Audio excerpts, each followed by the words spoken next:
Eh bien, salut, c'est Cupertino. Alors j'attendais ce moment avec impatience, même si c'était très rapide. Et ben voilà, on va commencer par l'unboxing, le déballage de la Lulzbot Taz 5. Voilà, ça c'est une version Europe que j'ai commandée sur le site de Lulzbot. Lulzbot ou Lulzbot. Voilà, donc c'est la version Europe, pas américaine. Et le site est américain, l'entreprise est américaine. Mais le stock Europe est en Angleterre. Voilà. Donc on va ouvrir cela. Voilà. Je le fais vraiment live, hein. Je l'ai reçu ce matin. Et je vous attendais. Voilà. Donc je vous attendais pour l'unboxing, le déballage.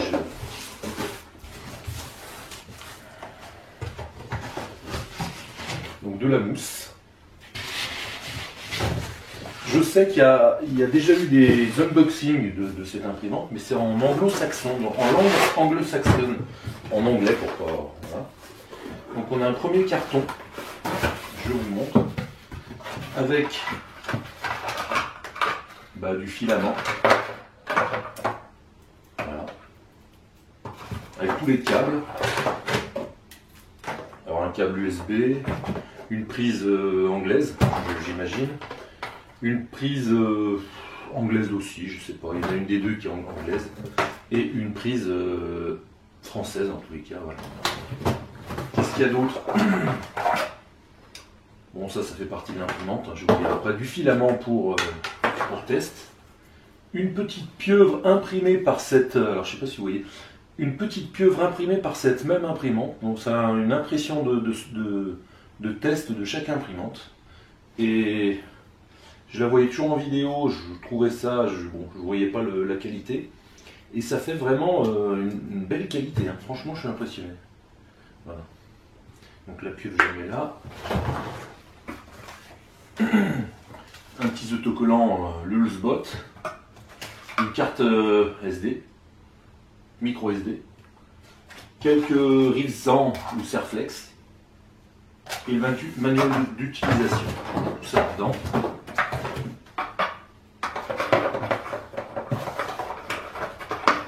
Tac tac.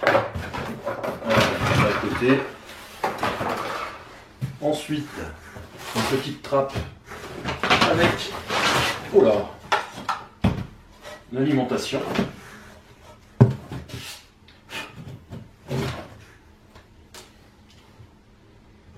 Avec une connexion qui fait sérieux. Qu'y-a-t-il d'autre? Voilà, rien d'autre. En dessous, il y a quoi là? Si, il y a encore des câbles. J'avais pas vu. Ah non, il y a la tête d'impression. Très fragile. Là, que je laisse dedans, elle est là. Voilà, c'est bien fait. L'emballage, le pactage, le packaging, pardon, il est super bien fait. Qu'est-ce qu'il y a d'autre? De la mousse. Ici, une belle trousse à outils avec dedans des clés.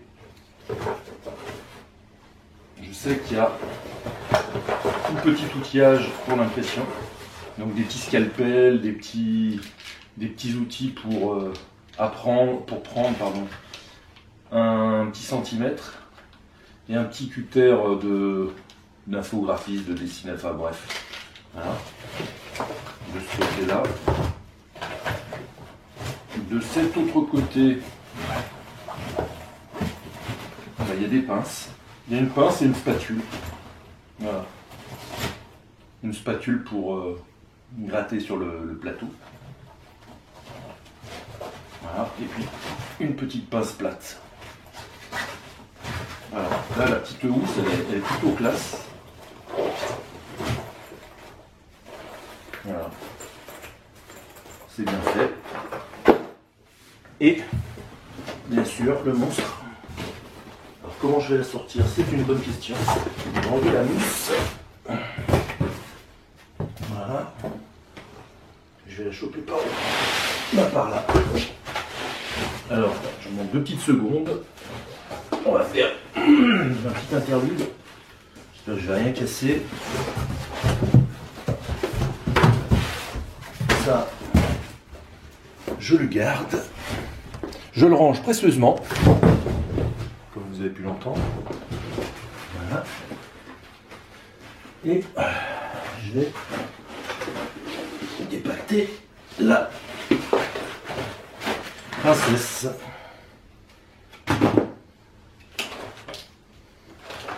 Ah oui, il y a la tête. Alors comment je fais là? Merde. Avec le plateau, j'y vais doucement. Je sais pas si vous voyez, mais je me mettrai plus. Je me mettrai mieux. C'est vraiment un unboxing live. Hein. Je fais pas des manières. Je fais pas des manières. L'important, c'est que je vous montre. Hein, c'est pas que je fasse des. Voilà. Donc, si je ne m'abuse, ça se met comme ça. Je vais mettre là, voilà. Tac. Ensuite, le plateau se place là. Donc, le plateau, il va comme ça. Bon, il y a des trucs à visser, mais ça se met à l'intérieur. Voilà. Avec toutes les belles prises qui vont. Donc voilà, avec le petit écran. Voilà. Ici, il y a des blocages. Alors, je ne sais pas si vous verrez, mais ici, il y a tout le blocage de transport avec tous les petits adhésifs bleus qui vous indiquent bien qu'il faut enlever les parties. Voilà. Le plateau, c'est pareil. C'est un plateau chauffant en verre. Et pareil, vous indique bien ce qu'il faut faire. Bah, le montage, ça prend que quelques minutes. Hein. Alors, je passe devant. Ouais, on voit bien là. Hein. Voilà. Je vais me mettre comme ça. Voilà. Donc, bah voilà. L'imprimante, je vais la monter. Et puis, je vous montrerai après le fonctionnement. Puis un exemple concret, puisque moi aussi, je vais la tester. Hein. Donc, je vais regarder plus ou moins comment ça s'assemble.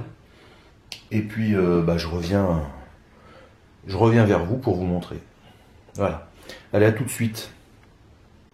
Donc voilà, je viens de terminer le montage qui n'est pas très compliqué. Il y a quelques connexions à brancher sur le châssis. Il y en a 3 ou 4.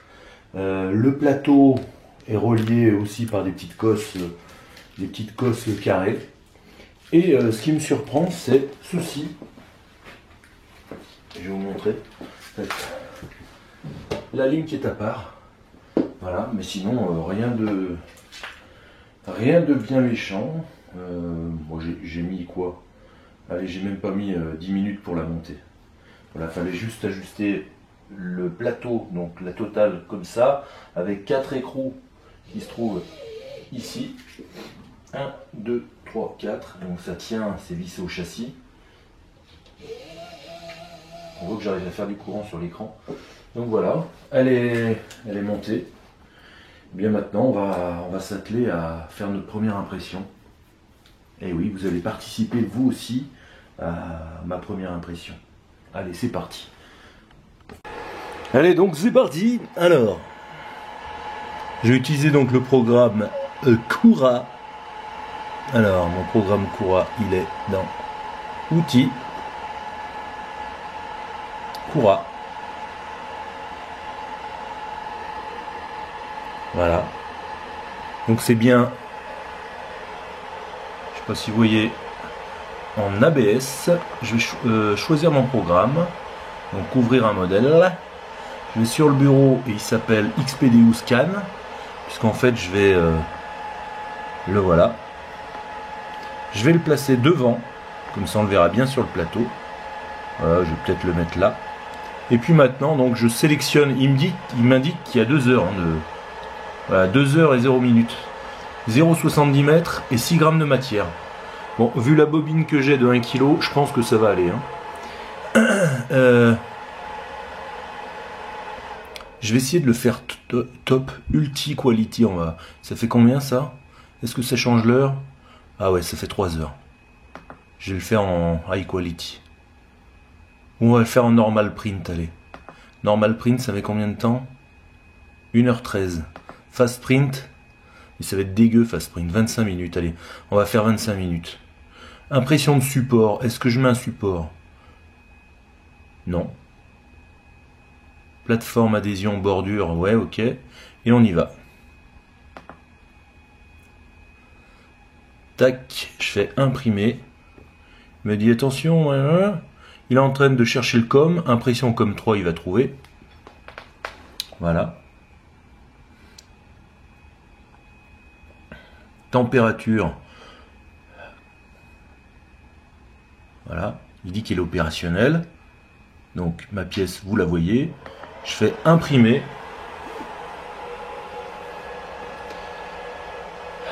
Et logiquement, elle devrait partir. Avec cocotte.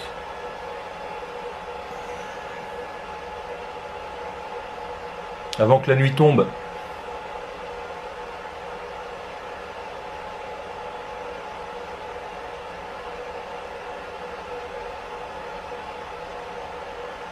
Elle est en train de chauffer, de monter en température.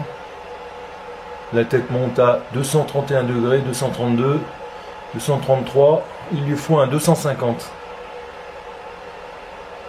237, 238, 240. C'est parti, elle se met en place, 243. 245 degrés, 247. 249, 252 degrés. Voilà, c'est parti. Elle est en train de faire son petit caca et déjà nous voyons la forme. Je rappelle que c'est de l'ABS blanc de chez Ips ou Ips. C'est de la bonne qualité. J'ai acheté en Allemagne sur Amazon. Et si je vous disais le prix, vous pleureriez. Voilà. Mais non, c'est pas cher. C'est pas parce que c'est cher que vous pleuriez, c'est parce que c'est pas cher. Là, je l'ai fait en impression rapide. Et donc, bon, elle fait assez vite. En fait, c'est pas l'imprimante qui est bruyante, c'est l'alimentation. C'est gros comme une Freebox, ça. Et ça, c'est gros comme une tour de PC, les grandes tours. Ben voilà. Je reviens tout de suite. Simplement pour vous dire, je reviens sur les documents. Le document de montage, c'est pas, je l'ai pas vu, hein, j'ai pas vu dedans. Par contre, ce qui est marrant, c'est ça, regardez. C'est les différents contrôles de la machine avec les contrôles des pièces, tout ce qui est inclus. Et on voit que Aaron a bien contrôlé et a bien rigolé. Voilà. Ça c'est fait aux États-Unis, je pense, parce que le stock Europe est en Angleterre, mais Paulette, j'invente rien, hein, Paulette, elle a contrôlé le LCD, tout ce qui est câble, le châssis, l'extrudeur, bon bref, toutes les pièces de la machine. Et je trouve ça très sympa, avec à l'arrière d'autres pièces. Toujours Paulette, elle a bon recontinué à tous les petits composants, les petits accessoires, les composants. Donc c'est tous des documents qui accompagnent la machine, hein, double, il y en a du... Paulette, elle a du boulot. Hein. Et ce qui est marrant, enfin ce que j'apprécie aussi, c'est qu'il y a une vraie signature écrite à la main. Donc le mec, voilà, c'est pas une grosse... je pense pas que ce soit une énorme production, mais voilà. Et donc je tenais à le signaler parce que ça me fait penser un peu aux constructeurs automobiles allemands qui signaient leurs moteurs. Là c'est un peu pareil. On est quand même au début de ces machines-là.